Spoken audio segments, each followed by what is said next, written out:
Lok Sabha election को लेकर Samajwadi party ने भी अपनी तैयारियां पूरी कर दी हैं। इलेक्शन में बरसरे इक्तदार को घेरने के लिए सपा नेशनल मुद्दों के साथ ही मकामी सवालों को भी धार देते नजर आ रहे हैं।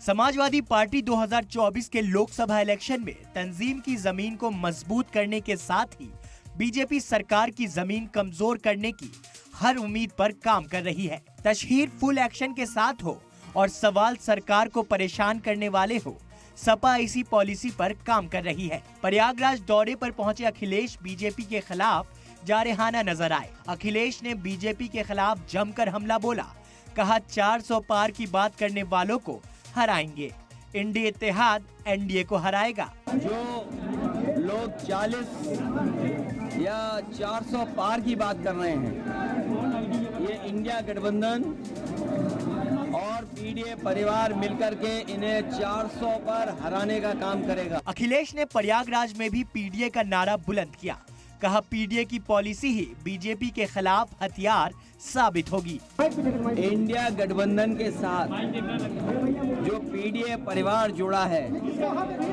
इंडिया गठबंधन और पीडीए परिवार देश में परिवर्तन लाने का काम करेगा। अखिलेश भले ही बीजेपी को हराने का दावा कर रहे हो, लेकिन बीजेपी अखिलेश के इस दावे को चूचू का मुरब्बा बता रही है। ये चूचू का मुरब्बा है, विपरीत विचारों का गठबंधन है, ये कभी भी टूट सकता है। अगर एक गाड़ी के 2 ड्राइवर हो तो एक अपनी तरफ खींचेगा, दूसरा अपनी तरफ खींचेगा, कभी ऐसी गाड़ियां चलती नहीं। 2024 लोकसभा इलेक्शन के लिए हिंदुत्व बनाम कास्ट पॉलिटिक्स की पिच तैयार हो रही है। सपा कास्ट सेंसस के जरिए दलित पसमानदा वोटर्स को मुत्तहिद कर रही है।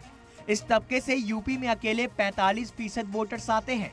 यही वजह है कि सपा सदर अखिलेश यादव जातिगत जनगणना को लेकर सड़क से सदन तक आवाज बुलंद कर रहे हैं। उनकी चुनावी पॉलिसी पीडीए यानी पिछड़ा, दलित और अकलियत के इर्द गिर्द ही घूम रही है और इस पॉलिसी को वो लगातार धार देने में जुटे हैं।